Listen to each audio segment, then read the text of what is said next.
everyone! Welcome back to my channel, Asang Energy. Okay, so dahil anniversary namin ngayon, so as you can see, happy anniversary. So ito ay 3rd year namin with Honda Philippines.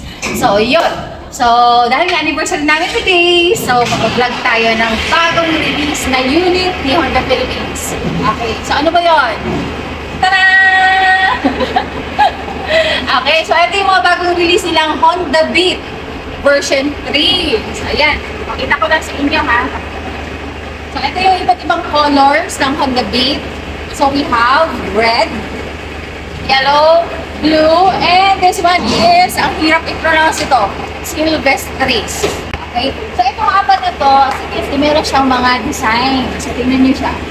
Okay, pakita mo. Pakita mo. Go, galing mo, Melvin. Ayan yung mga design nila. Yan. So, pili na lang kayo kung anong gusto nyong color. Yan. So, meron din silang, okay? So, aside doon sa apat na yun, meron din silang mga plain. So, ito yung matte gray. Okay, so ito naman yung Arctic white, pero plain. Okay, so pili na lang kayo kung anong trip ng color.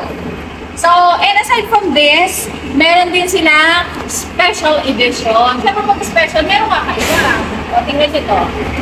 Yan. Yan! O, diba? Ang ganda. Grabe. Hindi lang ako nito. So, ano bang kaibahan nito kaysa dito sa ibang to? Okay, ito kasi yung 50th anniversary limited edition na nilabas ng Honda Philippines. So, kailan lang nag-celebrate sila ng 50th anniversary. So, ito yun. So, ang ganda ng color. So, ako bet ko to. Kasi tingnan mo, combination of blue, then, Arctic white, then meron ding red. So, pasensya na sa inay kasi nag-loading kami. So, nasa warehouse kasi kami. Yan, ganda. Pakita mo tong logo. Ayan. So, meron din tong logo. Ito, 50th anniversary. So, Honda Philippines. So, yun! So, ano pa bang kaibahan ng Honda Beat 2023 version 3 doon sa luma? So, yan, didiscuss ko yun sa inyo. Isa-isa. Okay, so yung kaibahan, according lang ito ha, sa mga napapagtanungan ko, at sa nakikita ko din. So, yung old version ng Honda Beat, parang yung ilaw niya short lang. At saka parang bulb pa yung ginamit sa light. Unlike ito, LED, ano na siya, LED lights na ang ginamit. And then, ang ganda rin.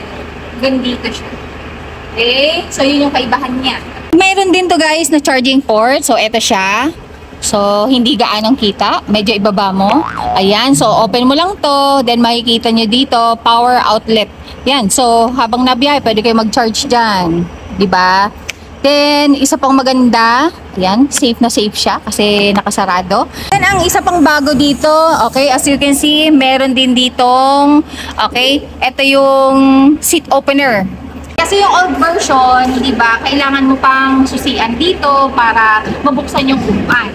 Pero etong bago, okay, so meron na siya ditong seat opener. So, yan, tapat mo lang dyan sa seat. Then, press this one.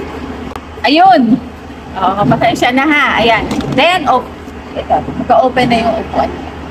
Okay. So, yun. And, ang maganda pa dito, okay, parang mas malaki to, no? Mas malaki ata to, yung lalagyan, compared sa dati, yung compartment. Ayan. Kung kayo mamamalengke, medyo malaki na ang lalagyan ninyo. So, I think mas malaki tong bago, yung compartment sa version 3, kaysa doon sa version 2. Yun. Ilagay na natin dito yung mga okay. So, another thing na bago dito sa Honda Beat version 3, ito ay naka-combi brake system na. So, pag sinabing combi brake, pag press mo itong left brake, diba? So, hindi lang hulikan, pati yung front, kumipreno na din. Diba? So, 70% daw ang brake na nagagawa sa likod and 30% sa front. So, safe yun kasi lalo na sa baguhan, kagaya ko. Okay? Pati safe yun kasi ito pang gasolina to, diba? So, pag nag-brake, diba usually yung mga baguhan sanay dito lang sa kaliwa, brake. Yun. Okay, isa pa maganda dito sa Honda Beat version 3, meron siyang park brake lock. So, ito siya. Okay? For example, yan, naka-stoplight, nasa stoplight ka, then naka-stop. So, para hindi mapagod yung kamay mo, kaka-press ng brake. So, pwede mo siyang gamitin itong park brake lock. Okay, so ganyan na itsura pag naka-park brake. Ayan. So, naka-park brake lock. Naka-lock yan. Then, push mo lang dito. Then, pag-aandar ka na ulit, then go. Yan! Galing! Amazing! Nagpilito talaga ako. Okay, ano pa ba? Ano pa masasabi natin? Ito kasi, yung panel, parang may nabago din. Kaya lang, hindi ko siya sa inyo ma-discuss ngayon kasi hindi naman namin ito pwede i-turn on. Kasi i-deliver pa naman ito. So, pag nakabili na ako, mag-ano ako nito, mag-vlog ulit. No, panibago. Okay, pero ang alam ko yung bago din dito sa panel dito. So, sa ibang vlog nyo na lang panoorin. Okay, eh, isa pong maganda dito sa Honda Beat, ito talaga yung pinakamatipid na motor. Diba? So, yan. Ano pa nga hanapin nyo? Ang ganda-ganda na. Matipid pa. Diba? And ang gaan-gaan. Bagay na bagay sa mga bagong mga rider. Nakagaya ko. Okay, so with regards sa amount, kung magkano yung bawat motor na ito, so hindi ko siya masasagot. So tanungin nyo na lang or mag-inquire kayo sa pinakamalapit na dealer sa inyong lugar. Ayan, kasi iba-iba naman ang presyo eh, diba? So hindi ako makakasagot pagdating sa presyo. Okay, so ayun, I hope nagustuhan nyo yung ating vlog for today. So, ano pang hinihintay nyo? Bumili na kayo ng Beat bago magkaubusan. O, eto, unlimited to. Abay, bumili na kayo niyan bago ko ubusin yan.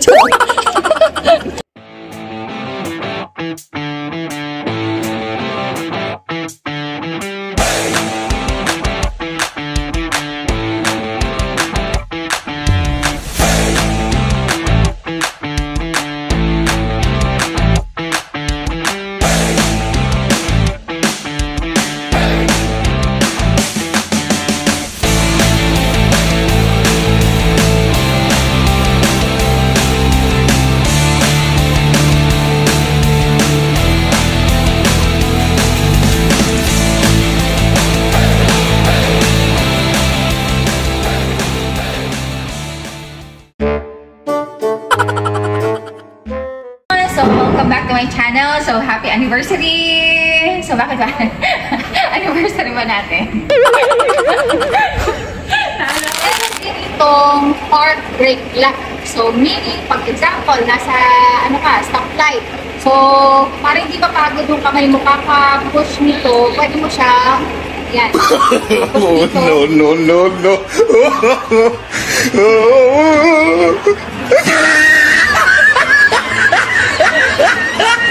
Okay, so ang alam ko, ang Honda Beat, siya talaga yung pinakamatipid na NANI?! お前はもう死んでいる。 Model.